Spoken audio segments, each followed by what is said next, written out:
নতুন বউ কি করছো? আরে ফুলগুলো দেখছি, দেখো। কালকে তো এখানে ফুলসজ্জার খাট সাজানো হয়েছিল, তোমাদেরকে দেখানো হয়নি। রাতে আমরা ভোর 4টের সময় বাড়ি ফিরেছি আমাদের রিসেপশন থেকে। তো এত রাতে এসে আর কিচ্ছু করতে মন চাইনি তখন, মানে মনে হচ্ছিল।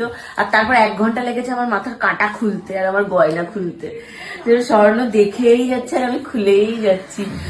তো এই দেখো, এরকম সুন্দর করে আমাদের ফুলটা, মানে খাটটা, ফুলসজ্জার খাটটা এরকম সাজানো হয়েছিল।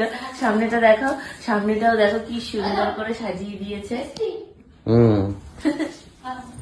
তো আমি স্বর্ণকে বলছি যে থাক, খাটটা আজকে আর খুলো না, ভাল লাগছে দেখতে।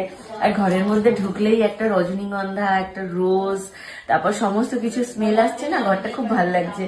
আর দেখো সূর্যমুখী দিয়ে দিয়ে মানে খাট সাজিয়েছে, সূর্যমুখী ফুল দিয়ে দিয়ে।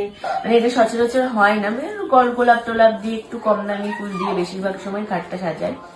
তো এখানে দেখো সানফ্লাওয়ার দিয়ে দিয়ে খাট সাজিয়েছে। খাট সাজানোটা কেমন লেগেছে অবশ্যই কমেন্ট করে জানিও।